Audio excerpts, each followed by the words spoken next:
আচ্ছা, আজকে হচ্ছে 24 এপ্রিল। গত 22 এপ্রিল পেহেলগামে এই দুর্ঘটনাটা ঘটেছিল। তখন আমরা পেহেলগামেই ছিলাম। অলরেডি আমি তোমাদের সাথে সেই ঘটনা শেয়ার করে দিয়েছি। 22 তারিখে আমরা ফিরে আসতে পেরেছিলাম বিকেলের দিকে। তবে যেহেতু এরকম একটা ভয়াবহ ঘটনা ঘটেছে, গতকাল সারা কাশ্মীর জুড়ে কিন্তু কারফিউ চলেছে। খালি শ্রীনগরের মধ্যে কিছু জায়গা খোলা ছিল। আমরা শঙ্করাচার্য মন্দির যেতে পেরেছিলাম আর গেছিলাম বটানিক্যাল গার্ডেন। মন মানসিকতা খুব একটা ভালো ছিল না, কাজেই ঘোরবার ইচ্ছাটাও ছিল না। সমস্ত জায়গা বন্ধ ছিল।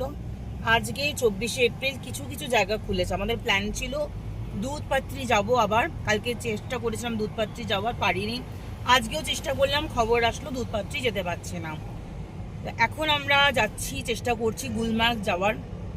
যেটা বলার এই পরিস্থিতিতে আমি সকলের উদ্দেশ্যে একটা মেসেজ দেব যে প্লিজ ধর্ম নিরপেক্ষভাবে এটা ভাবুন যে একজন খারাপ মানুষ আরেকজন কিছু ভালো মানুষকে কিন্তু ক্ষতি করেছে। আমাদের সমাজে কিন্তু এইভাবেই কিন্তু আমরা যেন বিভেদটা আনতে পারি, ভালো আর খারাপ। এখানে প্রচুর মানুষজন আছে, স্থানীয় মানুষজন আছে, যারা কিন্তু নির্দ্বিধায় কোনো কিছুর কথা চিন্তা না করে হেল্প করার চেষ্টা করেছেন। আমরা প্রথম দিন এসছি, আমি এই ঘটনাগুলো পরে ডিটেলসে জানাবো।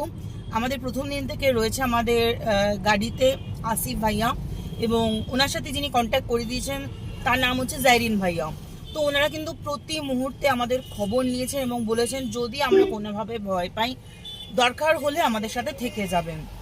আমি বলবো ট্যুরিজমের উপরে কিন্তু ওনাদের একটা বড় পার্ট ডিপেন্ড করে। কাজেই এরকম পরিস্থিতিতে আমরা সবাই মুখ ফিরিয়ে নিই বা ওনাদেরকে অবিশ্বাস করতে শুরু করি, তাহলে কিন্তু আমাদের ভারতবাসী হিসাবে ভারতবাসীকেই বিপদে ফেলবো।